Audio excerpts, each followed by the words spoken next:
You're listening to a blog from housingsector.co.uk, the platform where we publish weekly blogs and podcasts covering everything from resident rights to sector reform. This episode is part of our ongoing mission to bring clarity, accountability, and lived experience back to the centre of the housing conversation. What do I mean by the echo chamber? I didn't coin the phrase echo chamber, but the moment I heard it, something clicked. It put words to something I've been feeling for years in the housing sector. It's not just that residents are being ignored, it's that a closed loop of professionals are talking to each other, validating each other, and shaping public narratives without ever meaningfully engaging with the people actually living through the housing crisis. That's what I mean by the echo chamber, and it's a serious imbalance. The experts without evidence take a recent example. A lawyer appears on BBC Radio London to give his take on shared ownership. He's billed as an expert. He's articulate, confident, and statistical. But when he celebrated the appearance on LinkedIn, comments from residents actually living through shared ownership, including myself, pushed back, urging him to centre lived experience. He admitted he doesn't really hear from residents. He's on a board. His interactions are strategic. And that's exactly the problem. We have people with influence and platforms speaking on behalf of residents without actually listening to them. Their expertise is rarely questioned. They can publicly claim that complaints are low, without acknowledging the structural and psychological barriers that prevent residents from complaining in the first place. They point to high satisfaction, because those who aren't satisfied are disengaged, dismissed, or deliberately excluded from the conversation. And now, we're up against another layer: content generated by AI, dressed up as fact, but with no clear source. I saw one of these shared on LinkedIn today.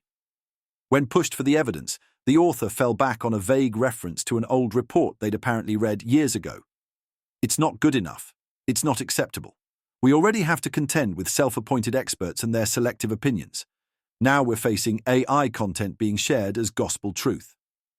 From damp and mould to media silence. This is the imbalance that defines so much of housing. While board members and consultants discuss satisfaction rates and policy tools, people are living in homes filled with damp, mould, cold, and fear. People are silenced by contact management plans. People are dismissed as troublemakers, just like the residents of Grenfell were before the fire. But have the professionals really learned anything? If they had, they'd understand that real engagement means discomfort. It means listening to dissenting voices. It means working with people who won't play along for a seat at the table. The rise of tokenism. Instead, what we get is tokenism, the tokenistic tenant. Another phrase I've come to use, because I've seen it time and again. Tokenistic engagement is about finding the safe resident, the one who smiles for the photo, attends the panel, and tells a story that fits the narrative. Someone flattered by the attention and afraid to lose it. But that's not representation. That's performance. Meanwhile, those of us who speak out, loudly, critically, and consistently, are ignored, blacklisted, or treated as threats. And maybe we are threats, not to housing itself, but to the systems that have protected mediocrity, obfuscation, and denial for far too long. Building our own platforms. That's why people like me, Suz Muna, Dan Bruce, Matt Lismore, Stephen Day, Lucy Gutfreund, Sue Phillips, Giles Grover, Lisa Mallion, and many others have had to build our own platforms. We've been forced to create spaces for our voices because no one gave us the mic, and now it's becoming harder to ignore us. The mainstream media is catching on. Shared ownership, damp and mould, harassment, legal intimidation. These stories are getting harder to suppress, and while some still try to paint us as troublemakers, we know the truth. We're the people telling the stories they want to keep quiet.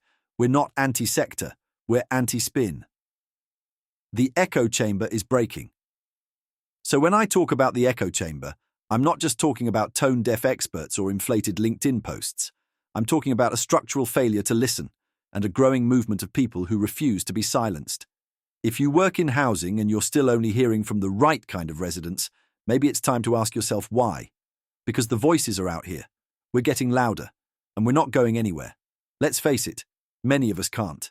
We're stuck in this toxic relationship, silenced, unheard, victim-blamed. We can't sell our homes, so we remain trapped in what is, for want of a better word, an abusive relationship. Breaking the bubble starts with dialogue today. I found myself in 3 LinkedIn exchanges where I called out the echo chamber. What followed genuinely surprised me. Not one, but 3 people reached out privately. I won't name names, because this isn't about individuals. It's about what happens when we step outside our own bubbles. One of them had commented publicly, and we moved the conversation into direct messages. Through that dialogue, we began exploring a possible middle ground, a way to better understand each other's perspectives. It didn't end in full agreement, but it started with mutual respect, and that's a good beginning. The second person contacted me to discuss a previous post I'd made, one where I criticized a project that, in my view, was, and still is, a waste of time, money, and resources that should have been better spent on repairs. They wanted to understand where I was coming from. We exchanged thoughts, challenged each other, and eventually found common ground. We didn't need to agree on everything. What mattered was that we listened. We learned. Then there was a third message, from someone who works in the sector but felt unable to speak out. They grew up in social housing and agreed with my comments, but told me they feared repercussions if they said so publicly. That's not just a shame. That's a warning sign. No one should feel that speaking the truth about housing risks their livelihood, but sadly it's something I hear far too often. As many of you know, my own landlord has been named in the House of Commons for using strategic lawsuits to silence me and my platform, going as far as to have me arrested on a false charge of harassment. So I understand how real that fear is. I know what it's like to speak out against a corporate giant holding the purse strings. I thanked him for his honesty and invited him to write an anonymous blog for the housing sector platform. He's thinking about it, and I hope he does, because this is exactly the kind of openness and engagement we need. This is how we start breaking the echo chamber. Not with more silence. Not by only engaging with the people who already agree with us, but by reaching across, leaning in, and being willing to hear what's uncomfortable. If we want to build a housing sector we can be proud of, one rooted in truth, accountability, and real dialogue, then we have to stop fearing disagreement. We have to listen to the stories that challenge us, not just the ones that flatter us. Otherwise, the idea of a fair and functional housing sector will remain just that, an idea, a myth, a glossy brochure that hides the rot underneath. Let's keep pushing. Let's keep talking. Let's keep listening. Because if we don't break the echo chamber will break us. Failing that, we'll keep getting the same outcomes. Landlords like mine releasing yet another strategy, promising to listen to customers and communicate better, the same tired rhetoric with no results. Thanks for listening to this blog from housingsector.co.uk. We upload fresh blogs and podcasts every week, so if you care about what's really going on in housing, make sure to like, share, and subscribe. And don't forget to visit housingsector.co.uk for more updates, insight, and real stories from across the sector.